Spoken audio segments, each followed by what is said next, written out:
ምንድነው አቅምሽ የማያደርግሽ? ምን ማለት ነው ደግሞ እሱ? የቤት ሰራተኛ ሆነሽ ካሰርሽ ጋር ስትጣጣይበት ምናምን አይደብርሽም? ማለት ቆይ ትንሽ አታፍሪም እንዴ? ስለምን እንደምታወራ አላውቅም። የማወራው ስላንቺና ስለ ቤሉል ነው። እሺ አርፈሽ ተቀመጪ። እንደ ደረጃሽ ኖሪ። ሲጀምር ቤሉል የሊዛ ብቻ ነው። እሺ ከቀልብሽኝ ምንም በማታውቂው ነገር አትለፍልፊ። ሲጀምር ዘመዱ ነች አይደል? እና እንዴት ነው ዘመዱን የምትመኝለት? በጣም ዘመዱ ነች። አልቀረብሽም። ምን ማለት ነው? እንደውም ሳስበው እንደትሽ ሌላ ሰው ቤት ሄደሽ ሰራተኛ ብትሆኚ ሳያዋጣሽ አይቀርም። አንቺ ቆይ ለምን ስነ ስርዓት አይኖርሽም? ምን ልታመጪ ነው? ሂጂ ወደዛ ለስራሽ። ደግሞ ስሚ ከቤሉል ዞር በይ እሺ። ከቤሉ አጠገብ ራቂ። ወንድሜ ምን አደረገ? ከዛ ፍቅረኛ ነው ካልሽው ልጅ ጋር ሆኖ እናትሽን ትልቅ ወጥመድ ውስጥ ማስገባት እየሞከሩ ነው። አልገባኝም።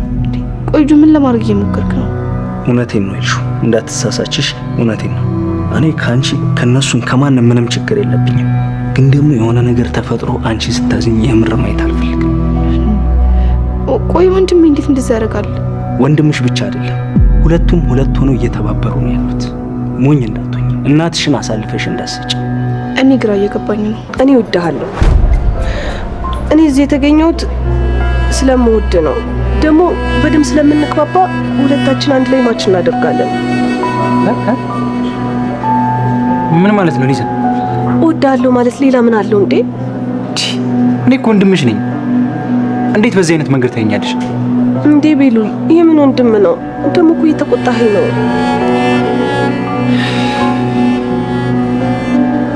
እሺ በቃ እኔ ንግባ። አላደርገውም፣ በጭራሽ አልገባም። ሊዛ በጣም እየተናደድኩ ስለሆነ ትቼሽ እሄዳለሁ። ለምንድን ነው ትተኸኝ የምትሄደው? ቆይ አትወደኝም? ሊዛ ረፊ ንገረኝ፣ አትወደኝም ወይ? ተይኝ ሊዛ፣ ተነሽና ወደ ቤት እንግባ። አይሆንም፣ ጠጥተን ሰክረን ነው የምንሄደው። የመጣ ነው ደግሞ ለዚህ ነው። እኔ ሀሳቤን ቀየርኩ፣ አልጠጣም። ተነሽ እንሂድ። አልሄድም። በጣም ጥሩ፣ ስትመለሽ ቤት እንገናኛለን። ቤሉል ቤሉል፣ አንተ ወይኔ ተወኝ፣ እንዳትነካኝ፣ እንዳትጠጋኝ። ምን ሆነሻል? እንዳትነካኝ አልኩህ። አትንካኝ በቃ። ኧረ ተረጋጊ እባክሽ መሲ። መሲ እንዳትጠጋኝ ቴዲ፣ በቃ አትጠጋኝ መሲ። ኧረ ፊትሽ ራሱ እኮ ልክ አይደለም። በጣም እየታመምሽ ነው ቴዲ። በቃ እንዳትጠጋኝ እያልኩ ነው። በቃ ከአጠገቤ ዞር በልልኝ፣ ከፊቴ ዞር በልልኝ በቃ። እሺ እሺ። አረገዘች እንዴ ይቺ ልጅ? መሲ አሁን ላይ እዛ ደብዳቤ ላይ ያነበበችውን ነገር መቋቋም አቅቷታል። በተጨማሪም ደግሞ ማርገዟ ራሱ ሌላ ጭንቀት ፈጥሮባታል ማለት ነው። ግን ደግሞ ሁለቱንም ለቴዲ መናገር አልፈለገችም። በተለይ እዛ ወረቀት ላይ ያነበበችውን ነገር ቴዲና ሄለን ምን ግንኙነት አላቸው፣ እናም ደግሞ ኤልሹ ያንተ ልጅ መሆኗን ደርሼበታለሁ የሚለውን ነገር ለቴዲ መንገር አልፈለገችም። ምናልባት ይሄንን ነገር ለቴዲ ባለመናገሯ ይሄንን ሚስጥር ደብቃ መቀመጧ አይታወቅም። ቴዲም በቀላሉ እንድትበቀለው ሊያደርጋት ይችላል ማለት ነው። ግን ያ ነገር እንዳለ ሆኖ እዛ ጋር ቴዲን ለመበቀል አመቺ ሁኔታዎችን እየጠበቀች ቢሆንም ግን ደግሞ ቀናቶች እየገፉ በመጣ ቁጥር የእርግዝናው ነገር በጣም እያሳሰባት ነው። በስተመጨረሻ መታጠቢያ ክፍል ውስጥ ሆና ሲያስመልሳት የነበረው ነገርና ፊቷ ራሱ ተቀያይሮ የወጣው ያ የእርግዝናው ነገር በጣም ስላሳሰባትና ስላስጨነቃት ነው ማለት ነው። ግን ቴዲ የሆነ ነገር ተጠራጥሯል። እቺ ልጅ አርግዛ ይሆን እንዴ የሚለውን ነገር መጠራጠሩ ምናልባትም እሱም አይታወቅም።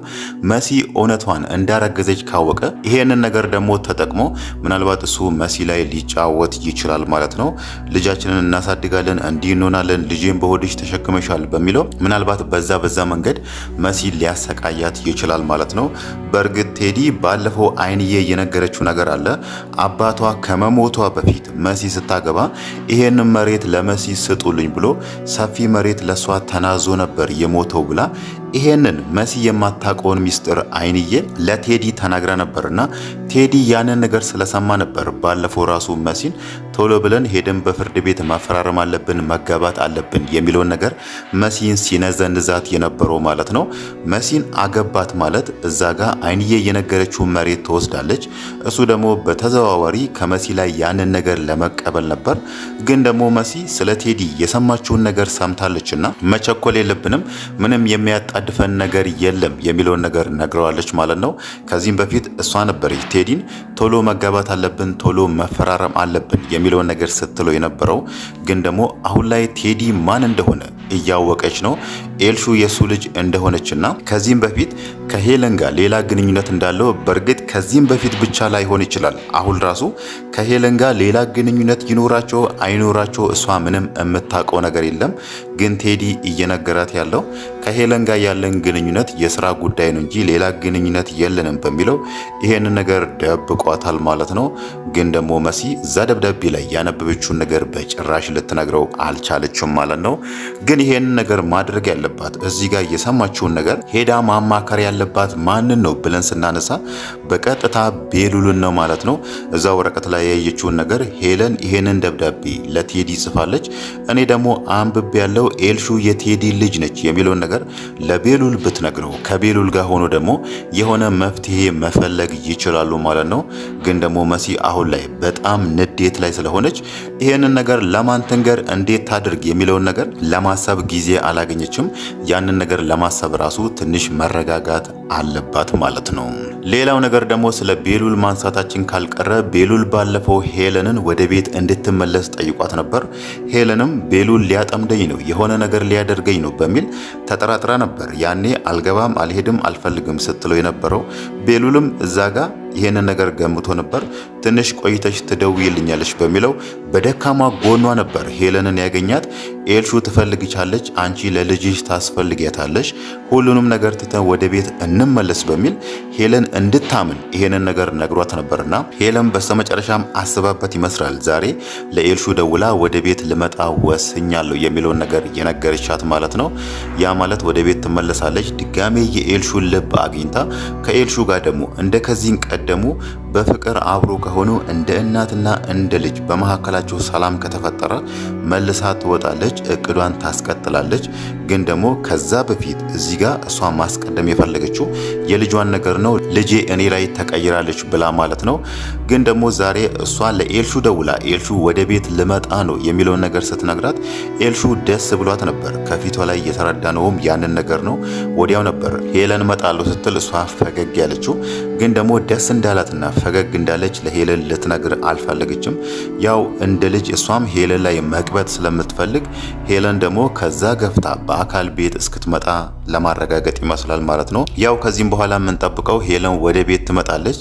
ግን ደግሞ ዛሬ ላይ ጆ መጥቶ ለኤልሹ የነገረው ነገር ምንድን ነው? እሱ ቤሉልና አዶኒ አንድ ላይ ሆኖ ሄለንን እያጠመዷት ነው፣ ለሷ ሌላ ነገር ሌላ ተንኮል እያሰቡ ነው ብሎ ይሄንን ነገር ለኤልሹ መናገሩ ጆ ምን አስቦ ነው የሚለውን ነገር ስናይ ምናልባት አይታወቅም። ጆ ይሄንን ነገር ከሄለን ጋር አቀነባብሮ ሊሆን ይችላል ማለት ነው። ሄለን ባለፈው ቤሉልን ወጥመድ አዘጋጅተህልኝ ነው የሆነ ነገር ልታደርገኝ ነው የሚለውን ነገር ቅድመ ግምቷን አስቀምጣ ነበር።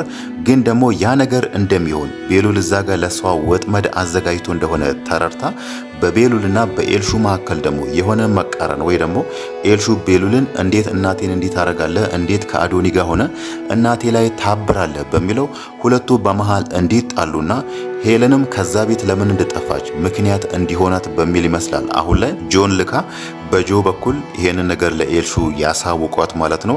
ኤልሹ ራሱ አሁን ላይ ግራ ገብቷታል። እንዴት ነው ወንድሜ እንደዚህ የሚያደርገው በሚል ከአሁኑ መጠየቅ ጀምራለችና ቀጣይ ላይ የሚሆነው ቤሉልን ትጠራውና እንዴት እናቴ ላይ እንደዚህ ታደርጋለህ?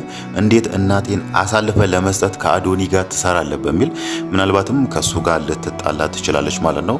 ከሱ ጋር ተጣላች ማለት ደግሞ ሄለን የምትፈልገው ያንን ነገር ስለሆነ ኤልሹ በቀጥታ ከሄለን ጋር ትሆናለች ማለት ነው።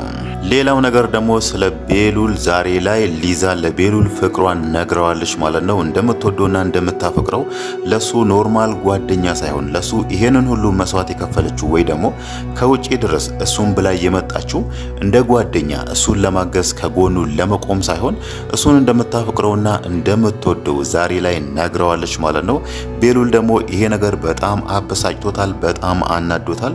ይሄንን ነገር አልጠበቀም። እሱ ከዚህም በፊትም ሊዛን በዚህ መንገድ ተመልክቷት አያውቅም። እሱ ሊዛን እንደ ኖርማል ጓደኛውና እሱን ለማገዝ እንደመጣች ጓደኛው ነው እንጂ ያሰባት እሷ በተመለከተችው መንገድ በፍቅር መንገድ እሷን አላያትም ማለት ነው። ይሄ ነገር ደግሞ እሱን በጣም አናዶታል።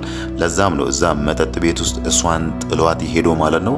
ከዚህም በኋላ የሚሆነው ጥያቄ ሊዛና ቤሉል እንዴት ነው የሚሆኑ? ከዚህ ቀደም እንደነበረው በመካከላቸው በፍቅር በሰላም አብሮ እየተሳሳቁ እያወሩ አብሮ ይሆናሉ የሚለው ነገር ነው ማለት ነው። ምናልባት ቤሉል ከዚህም በኋላ ለሊዛ ፊት ካልሰጣትና ከሷ ጋር ካልሆነ ራሱ ሊዛ ታደርጋለች ብለን የምናስበው ወደ መጣችበት ቦታም ልትመለስ ትችላለች ማለት ነው።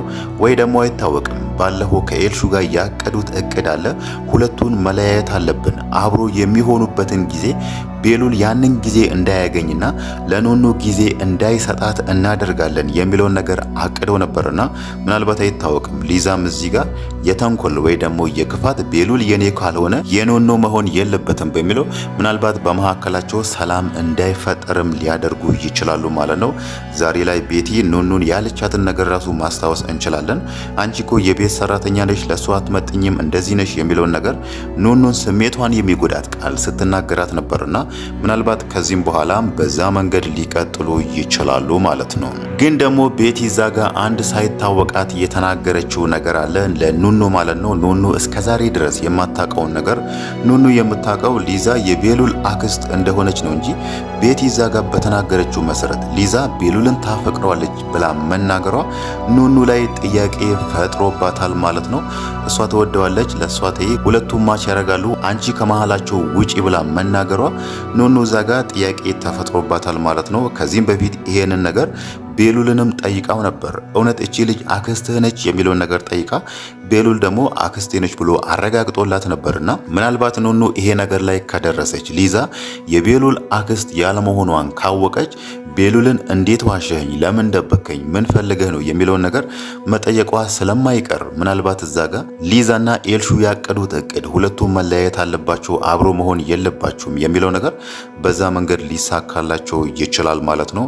ኑኑ በእርግጥ ይሄ ነገር እንደሚያናድዳት ግልጽ ነው። እዛ ቤት ውስጥ ሁለቱም አብሮ ሲላፉ፣ ሲቃለዱ፣ ሲጫወቱ እሷ የምታስበው አክስቱ ስለሆነች በመካከላቸው ምንም የለም የሚለውን ነገር ነው የምታስበው። አሁን ደግሞ እዚህ ጋር እሷ የቤሉል አክስት እንዳልሆነች ካወቀች ለካ አንተ ከሷ ጋር ሌላ ነገር ፈልገህ ነው ወይ ደግሞ ያንን መላፋት ፈልገህ ነው እኔን የደበከኝ። ሌላ ፍላጎት ባይኖረው ወይ ደግሞ ሌላ እቅድ ባይኖርህ ኖሮ እውነት ትነግረኝ ነበር፣ ግን ደግሞ ለዚህ ምክንያት የደበከኝ በሚለው ምናልባት ሁለቱም ሊጣሉ ይችላሉ ማለት ነው።